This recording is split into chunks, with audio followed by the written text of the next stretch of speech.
Allô? Allô, salam alaikum. Alaikum salam, frère. Ça va la famille? Alhamdoulilah, et toi, mon frérot, tu nous appelles d'où? Ça s'appelle du 78. 78, les Yvelines. Je t'écoute, frère. Écoute, moi je veux pas rester longtemps. Moi, il y a un sujet qui me fâche. Tu vois? C'est les jeunes de maintenant qui connaissent plus les textes de rappeurs que les hadiths du prophète sallallahu alayhi wa sallam ou que les unités de prière. Et ça, c'est un sujet qui me fâche. Déjà, smahli, mon frère, en abordant ce sujet-là, ne me dis pas tu vas pas rester longtemps. T'as tout le temps qu'il te faut et t'es la bienvenue, frérot. Parce que tu parles d'un sujet très très grave. Mais moi, Oufik Baraka, mais moi, avant que tu développes, j'ai envie de te renvoyer une question. Moi, le premier, frère. Moi, le premier. J'ai 2 enfants. De 12 ans et de 5 piges.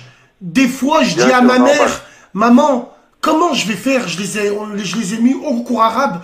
Je leur parle en français. J'arrive même pas à leur parler en arabe. Alors que moi, nous, nos parents, ils nous parlaient en arabe et on leur répondait en français. Ça veut dire qu'on avait assimilé déjà. Imagine-toi, nous, les parents d'aujourd'hui, on parle pas à nos enfants en arabe et toi à la maison. Moi, regarde, juste, je vais expliquer un truc. Je vais être clair par rapport aux rappeurs de maintenant. Si tu veux, il y a un contrat qui s'est fait. Ils veulent quoi? Ils veulent une bourgeoisie musulmane. Ils veulent détourner nos frères et nos sœurs, tu vois, du véritable chemin qu'on doit suivre. C'est pour ça qu'aujourd'hui, tu vois des mecs pendant le ramadan, je me souviens l'année dernière, des rappeurs, je vais pas citer leur nom, pendant le ramadan sur Skyrock, ils criaient des grands Sahaf Tolkom. Skyrock. Tu comprends que la radio Skyrock, c'est une radio de pédophiles, frère. Tu vois, sur des radios de pédophiles comme ça, les gens, ils disaient Sahaf Tolkom. C'est un truc, voilà, et maintenant les jeunes... C'est quoi, frère? J'aimerais te poser une question. Tu as quel âge? Dis-moi.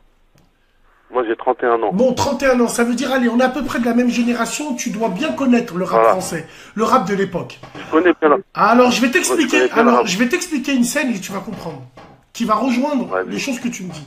Revenons sur Skyrock.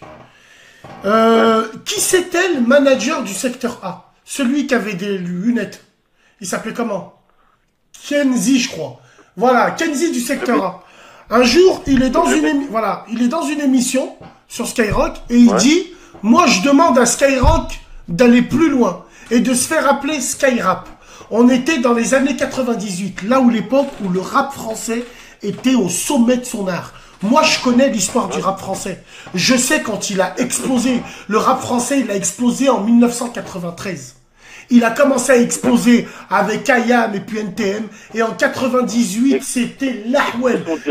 Voilà, expression directe. Les groupes, ils sortaient de partout. En plus, la France, elle a gagné la Coupe du Monde. Il y avait le lobbying, Black Blanc Beurre, ainsi de suite. Frère, on était bien. Mais même Skyrock n'ont pas changé. Parce que Skyrock, il marche avec les effets de mode. Skyrock, ils changeront jamais en Skyrap. Même s'ils passent du rap toute la journée. Parce qu'ils savent pas. Le rock, c'est toujours dans l'air du temps. Ça revient, ça repart. Pour l'islam, c'est pareil. Ce que tu viens de dire, wallah, frère. Je te verrai en face de moi. Limite, je te roule une pelle. Mais tu crois que ça me rend pas fou? Dans les freestyles, il s'appelle Eri. Bien sûr. Akhil Karim, frère, ils savent pas Akhil Karim dans des freestyles. Wallah, frère. Ils savent pas c'est quoi. Ils savent pas c'est quoi, mais Ali, je t'as vu, il y en a qui sont... Regarde, la plupart des gens, c'est qu'ils se rendent pas compte qu'ils font du blasphème envers leur créateur, tu vois, envers Allah Azza wa Jal. Et malheureusement, beaucoup... Non, mais c'est pas ça, regarde, je vais te donner un exemple. Regarde, je vais te donner un exemple typique. Les gens, ils comprennent pas, ou peut-être que je suis dans l'erreur, ou peut-être qu'ils font exprès de pas comprendre. J'ai parlé d'une marque qui s'appelle Saïf, la marque de Saïf, tu vois, où tu vois des Khamis, voilà, où tu vois des Khamis, où après la Gémoa, tu peux faire un clip de rap. Bon, c'est un Khamis qui tient chaud, c'est un Khamis qui est stylé, mais la marque Saïf, tu crois que c'est de la faute de la marque Saïf? Non, c'est de la faute de certains rappeurs peut-être. Comme le frère Medine, on sait plus trop si c'est un MC ou un imam, frère. Frère, chez moi, sur ces sujets-là, franchement, je suis complètement perdu. Tu vois, je suis complètement, subhanallah, t'as vu, je me pose 1000 questions et je me dis, voilà, je sais même pas. Les gens se sont fait détourner, tu vois, même dans la mode, frère. tu vois, alors que, tu vois, dans l'islam, c'est la simplicité, c'est plein de choses. Ouais, frère, dans la mode, va leur dire pourquoi t'as les cheveux longs. La première réponse qu'ils vont dire, ils vont dire que c'est Sunna du prophète. Mais on lui a dit, mais on lui a dit, sale connard, toi et ta coupe au carré, on dirait une conseillère d'orientation qui t'envoie en CAP soudure, frère. Est-ce que ça, c'est Sunna du prophète? Les mèches que tu te fais, quand t'as des Balenciaga et tu remontes tes jeans à tes chevilles, double fracture de la malléole à toutes ces personnes-là, là, et qui te disent que c'est Sunna. Arrêtez de confondre swag et din. C'est un truc de fou.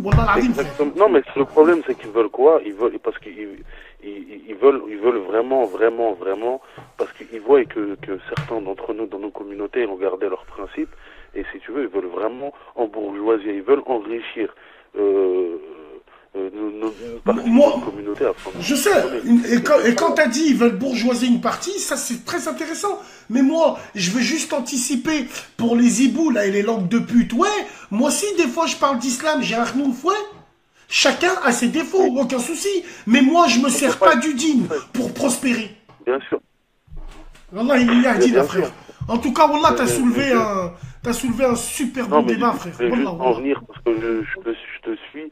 Et t'as vu, bon, après je vais être honnête avec toi, il y a des trucs avec toi, je suis d'accord à 100% et je vais pas être hypocrite, il y a des trucs je suis pas d'accord, mais ça je le garderai pour moi, parce que tu vois, voilà, on va pas dévoiler les défauts de nos frères, parce que le jour de la résurrection, Allah il nous montre vraiment. Frérot, Smahni, t'es un frère musulman.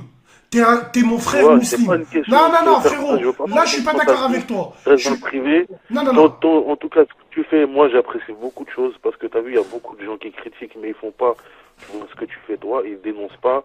En tout cas, t'es courageux, frère, sur beaucoup de rappeurs, franchement. Une fois, j'ai parlé avec un frère, t'as vu, il m'a dit quoi? Il m'a dit, ouais, je sais plus, tu vois, je veux pas extrapoler sur le sujet parce que je connais pas très bien le hadith. Mais toi, j'avais parlé avec un frère, il m'avait dit que, tu vois, ceux qui s'opposaient à des gens qui étaient haut placés, franchement, une grande récompense pour eux. Après, t'as vu, Allah Alem, comme je connais pas assez le sujet, j'essaye de pas trop en parler, mais en tout cas, ce que tu fais, t'as entièrement raison, il faut que notre communauté, elle se ressaisisse, parce que franchement, elle est complètement malade et c'est triste à voir quand on voit les jeunes. Inch'Allah, avec la non-hypocrisie, et surtout, moi, ce que j'aimerais te dire, c'est que toi, tu es un frère musulman, et un frère musulman, il a le droit de blâmer un autre frère musulman. Donc si tu penses que j'ai des défauts, donne-les-moi. Peut-être que je m'améliorerai grâce à toi, frérot. Tes défauts, je te les donnerai, Inch'Allah, le jour où on se verra en privé. Je te les donnerai jamais devant les gens, parce que il y a tellement des vipères que j'ai pas envie de parler ici, tu vois. Ok, aucun problème. Ça profite à certaines personnes. En tout cas, sur ce, je vais vous laisser. Merci. Et je souhaite que du khair, Inch'Allah. Merci, du khair à toi aussi. Merci de nous avoir appelés et passe me voir quand t'as envie, Inch'Allah. Les gens qui ont téléphoné, je voulais soutenir le frère qui a téléphoné hier, qui est handicapé et qui a eu le problème à Brico Dépôt, je sais plus c'est quoi. Alors, justement, en parlant de ça, comme, j'en profite là pour en parler un petit peu, moi, je m'engage, si le frère Mehdi est apte, quand je dis apte, c'est qu'il est opérationnel pour voyager un petit peu, moi, Qassamma billahi al-azim, je peux pas bouger de la région, enfin, je peux pas bouger d'un certain périmètre. Moi, wallah al-azim, je m'engage devant tout le monde, je lui envoie des gens, ils vont chez lui, ils vont le chercher, ils le ramènent avec nous et il mangera des merguez avec nous. Et on le ramènera à la maison. Je m'engage, wallahi al-azim. Donc si le frère Mehdi il veut, on ira le chercher, même en enfer, s'il le faut, frère. Inch'Allah. Voilà. Qu'Allah vous facilite. Merci, frère. Barakallahu fik. Prends soin de toi, frérot. Assalamu alaikum. Salam. Donc, Mehdi, si tu m'entends, si ça t'intéresse, on vient. On loue un camion, on loue une ambulance spécialisée s'il le faut.